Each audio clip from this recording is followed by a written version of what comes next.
is Lisa from Mobile Tech Review, and today we're going to do a smackdown between two really hot Ultrabooks, or sort of Ultrabooks. On one hand, we have the 13-inch MacBook Pro with Retina display, the late 2013 edition with Haswell inside, and we have the Samsung ATIV Book 9 Plus, also with the super high resolution display, also with Haswell inside, and they both start at $12.99. We're going to look at them now. So here we have two laptops, sort of Ultrabooks. You could certainly call the 13-inch MacBook Pro with Retina display an Ultrabook these days. It's so thin and light. Both priced at $12.99 for starters. Both have super high resolution displays, beautiful metal casings on them, backlit keyboards as well. How do you decide between the two of them? Well, first and foremost, I'm going to sound like a broken record because I've said this in other of our videos. If you want to primarily run Mac OS, then you should by all means consider the MacBook Pro. Apple's drivers are highly optimized for their own operating system. Understandably, they don't really work too hard with Windows, or they just leave it as the default Windows driver. So you'll see things like battery life, heat management, even the trackpad drivers suffer under Windows. Not as glorious experience. Now, if you're going to run Windows some of the time and you're going to use a VM, which is a virtual machine like Parallels on the Mac to run Windows, then you don't have to worry about any of those problems because you're still running Mac OS. You just happen to be running Windows inside of a window. All the drivers are handled by Mac OS. Now that we've covered that, okay, let's talk about the hardware. Obviously a little color difference here, whatever you think is more styling. We have this kind of indigo blue black for the Samsung. That's something they've been doing for a while with their Series 9 and now a T-Book 9 high-end Ultrabooks. And with the Mac we get the same usual very attractive silver casing. Aluminum casing on it. Big trackpads on both of these. Now Samsung does one of the better jobs among Windows vendors, which you might think is not saying much with trackpad drivers, but actually very pleasant to use. Very nice surface, feels good. Multi-touch works on this. It's responsive. It's not too flaky. So among Windows Ultrabooks, I would say that you're looking at the closest competitor to the Mac in terms of trackpad behavior. Now the Mac under OS X, boy, perfect trackpad behavior. It's always been the model of how a trackpad should behave. Single touch, multi-touch gestures, all of that. Both of these have good keyboards. I give the point to the Mac though, because it has more key travel. It just feels more comfortable to type on. The previous Samsung Series 9 that didn't have the touchscreen had a little bit more key travel, but because the display is a little bit thicker on this, they thinned out the bottom here to keep the same incredibly thin design. So it's not a bad keyboard, but key travel is quite shallow, so a little bit less comfortable. Backlighting on these is excellent, both of them, and you can adjust the level of backlighting on each of them. With the Samsung, you can get a kind of blue-white backlighting that's really subtle and very nice. You know, it's not glaring out. You don't have light shooting at you from around the edges of the keys and glaring. It's the nicest looking backlight I've ever seen. Of course, with the Mac, it's also very good, and I don't think anybody's ever complained about Mac OS keyboard backlighting. It's nice stuff. In terms of weight, your Samsung weighs 3.06 pounds. The Mac is 3.46 pounds, so about a half a pound of difference. And for those of you who are used to ultra portables or really just carry around a lot of stuff or travel all the time, you will feel a half a pound of weight difference. I know I do. So something to keep in mind there. But what you get with the Mac is a whole lot more power inside with that half a pound, which is something nice to say. And also, Apple manages to keep it thin. Because it has that straight-sided design, it doesn't look that thin. It's 0.71 inches.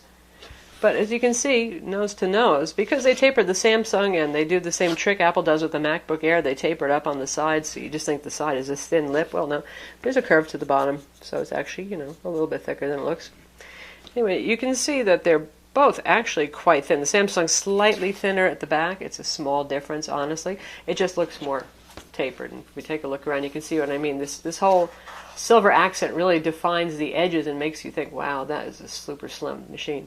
Now it's gorgeous looking, and it has that kind of cut off, pure metal looking design here combined with the dark flowing curves. It's very attractive.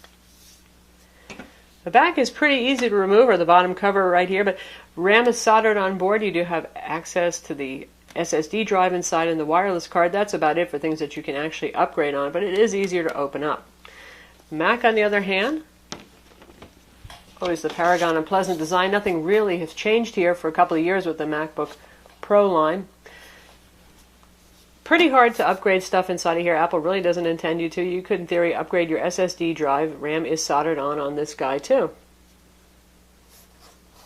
Still a good-looking machine, even if they haven't changed it much.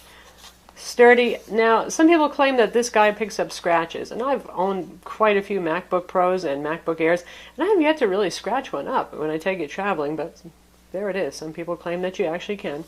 And I'm sure if you attack this with keys, like some of those psycho durability tests you'll see on YouTube, well, probably then it would get scratched.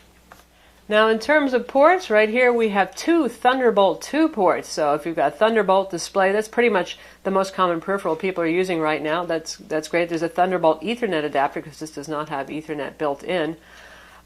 There are other Thunderbolt peripherals, but they're still pretty expensive because they haven't been hugely mass-produced yet. They're not really widely used, so there it is. But you can get things like hard drives and RAIDs if you look around, but they'll be expensive. So mostly for your display and your Ethernet when traveling.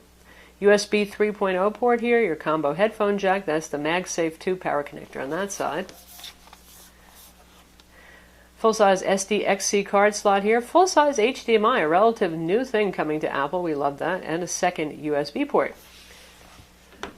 Now, on our Samsung, this pretty much has micro everything because of their tapered sides here, except for things like the USB port. Standard barrel-style charging connector, USB 3.0 port. We have HDMI here, and then we have Ethernet via proprietary dongle adapter that does come in the box with ours. It did, so you don't have to worry about buying that. On this side, we have another USB 3.0 port, our combo audio jack, and a proprietary VGA connector here. So for those of you who have a hankering for Thunderbolt display, particularly the MacBook Pro is going to be pretty darn attractive. Otherwise, for HDMI, you got HDMI on both of these. And yes, HDMI works nicely on the latest generation 13-inch MacBook Pro with Retina display. We've tested that, and it looks just fine with monitors. I know there was some problem with some earlier models and kind of grainy-looking display output.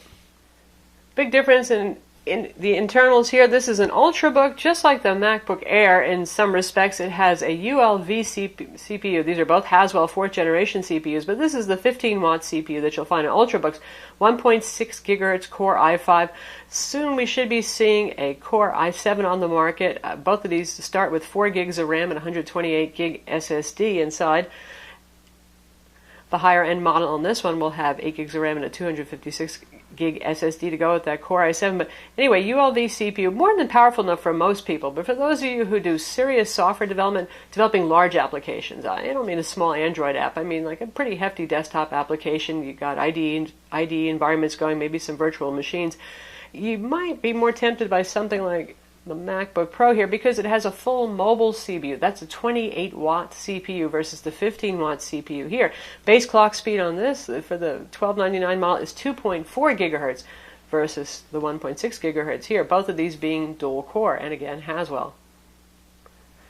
Now, most people, if you're just doing Word, Excel, social networking, playing full HD videos, playing some light games, casual games, that kind of thing, you're going to be fine with the ULV CPU. It's just for those people who are doing something more serious, like heavy-duty video editing, again, and software development. Those tasks that are very demanding are those of you who have those wildly long Excel spreadsheets. You've got 10,000 rows you need to calculate on. Then you'll notice a difference in the performance numbers.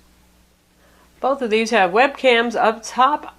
Give a little edge to Apple there for their larger pixels in their webcam. Now a little bit better, lighter video. And both of these have extremely high resolution displays. Now, Apple kind of started that trend with their Retina displays in laptops, and the MacBook Pro has a 2560 by 1600 pixel display. Glossy display. You can probably see a little glare as we move around, but you know, they do try to control reflections with coating. Samsung also has a glossy display, and they decided to one-up on Apple. They certainly are competing on every front with Apple. 3200 by 1800 pixel display, so even higher resolution. Now we're getting to the point where it's just a little bit psycho, but that's 275 ppi there. But the big difference in terms of usability is this has a touchscreen. So, you know, you want to navigate the Windows UI, that's wonderful. Now, macOS doesn't even support touchscreen, so it really doesn't matter too much to you if you just want to run macOS. But for those of you who actually kind of like Windows 8 or 8.1 that we've put on this and enjoy the touch experience, well, there's another significant difference. In terms of display technology, the Apple has an IPS display. Brightness we measured at 320 nits. That's pretty darn bright. Samsung uses a Super PLS display, which some people call a RGBW pentile display. Now, it's not a pentile display like Samsung uses in their phones. That's quite different, actually. That's based on AMOLED technology. This is not AMOLED, so don't get too hung up on that. One thing that has been a topic of discussion lately is that when this is unplugged from power, the Samsung, the yellows look more golden or mustardy. It's because of the power saving, I think, that's running in the firmware for the display. When you plug it in, the yellows are absolutely yellow. So if that will bother you, if you're doing things unplugged, your photo editor, for example, and you know you have to be unplugged, that pushes you toward the Mac right there. In terms of text sharpness, both are excellent. Again, we're running Windows 8.1 here, so that has display scaling, and this is set to 200% display scaling. Icons are perfectly a readable size. Web page text is quite readable. I think I brought that down to 150% zoom. Let's just check that. No, we're at 200% right now. Readable, nice, ultra super sharp. And so you can see what text looks like on both of these. And you can see, because we're running white right now, that the Mac is a little bit brighter. 280 nits of brightness on the Samsung, 320 nits we've measured. Contrast on both of these is high, about 800 to 1. Color accuracy on these, other than the white issue when it's unplugged, is excellent. Both of these cover nearly all of the sRGB color gamut and 75% of Adobe RGB. So in that way, for graphics professionals, both are quite suitable. Now, Windows 8.1 display scaling is certainly a great improvement. They've made the UI elements larger, like the close box right here. That's easier to touch right now, that kind of thing. But third-party applications actually have to respect Windows scaling. For example, Adobe Photoshop does not. All the Adobe CS suite ignores it. So you're going to have super tiny little menus there as a result until they actually get with the program and start observing that. With the Mac, my complaint is the way they handle display scaling. Everything looks quite nice, particularly if you have Retina aware apps. If you don't, then you're not going to get super sharp text. But they go with a display scaling that's equivalent to 1280 by 800 here, and that is just like too old-fashioned low resolution. I really don't know why they didn't go with the 1440 by 900 that they did on the MacBook Air, which has also a 13-inch display. And you can see how display scaling works right here, so you can choose scaled, best for Retina right there. So if we move up to something like, well, the 1440 by 900 equivalent are my favorite. You can go right here with 1680 by 1050. You get more usable real estate on your screen. I like that. And the text is still pretty readable. But if you think that this looks pretty tiny back here, you can dial it back down to the standard MacBook Air resolution. And I think that's much better, because before it was sort of like web page for the blind, way too big text. And I think Apple is just a little too overcautious in making everything a bit larger with scaling. Of course, that's obviously remedied. You will get the sharpest text when you go with the Apple mandated best for Retina, however. It's still pretty sharp like this, though. It's certainly one of the nicer displays on the market. Rounding out the specs, both of these have dual band Wi-Fi. Intel Wi-Fi here, and the Samsung has had good range for us, 802.11bgn. The Mac has 802.11ac, which is backward compatible with N. So for those of you who are excited by AC networking and the faster intranet experience you might get, assuming that you have AC routers, there you go, you've got it. Both of these have Bluetooth 4.0 as well. Samsung includes their Home Sync Lite and for media server purposes, and also Side Sync. So those of you who have Galaxy phones, if you plug it in, you can do some nifty things, makes it easier to transfer media back and forth. You can even remotely control your phone using your laptop.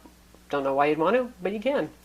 And with the Mac, I've always found that iTunes runs better under Mac OS than it does under Windows. So if you're heavy into the iTunes ecosystem, I find that it's more stable and it crashes less on the Mac. Lastly, there's battery life, and both of these are actually quite good. Apple claims 9 hours of actual use time with Wi-Fi on, and we set screen brightness typically to 50% when we test that, and really, we are getting 9 hours out of it. But the Samsung is no slouch either. It has a very large battery in this teeny casing as well. And typically, this is actually my personal unit, so I've used it quite a lot, and I've been averaging 8 to 8.5 hours. So a little bit shorter on this, but not wildly different. So probably not going to be a factor, half an hour out of all that much runtime between the two of these, since they're both pretty long. Both of them have compact chargers, and they charge fairly quickly. They're not one of those laptops that takes overnight to charge happily. You can charge it up to full somewhere between 2 to 4 hours in either case. When it comes to gaming, neither of these has dedicated graphics. They both have Intel integrated graphics. You're getting faster Iris 5100 graphics, however, in our slightly beefier, more powerful Mac here. And here you have Intel HD 4400 graphics, which is typical for Ultrabooks. So, no, neither of these is a gaming machine per se. You can run Civ 5. I admit I do it all the time. You can play Left 4 Dead 2. Battlefield 3, you're going to have to go with really low settings and resolution, though, for games like that. But the Mac, and in this case, assuming you're running native Windows, because a lot of these games are only available under Windows, does have more horsepower in terms of CPU, and the Iris 5100 graphics is a bit faster. So if you want to do some gaming on these and you really don't want to get a gaming rig, you're looking for something that comes the closest, at least lets you play stuff on low to medium settings and lower resolutions, the MacBook Pro 13-inch with Retina display would be actually the better pick. So that's the MacBook Pro versus the Samsung ATIV 9 Plus. Either way, you're getting a really lovely machine here. And first and foremost, as I said, it depends on what operating system you want to run, because you're going to have a much better experience with the Mac if you're running Mac OS X on it. Beyond that, you get more power in the Mac, you get a more svelte design, and the ability to run Windows with the touchscreen feature on the Samsung. I'm Lisa from Mobile Tech Review. Visit our website for the full review of both of these, watch our video reviews of them, and subscribe to our YouTube channel.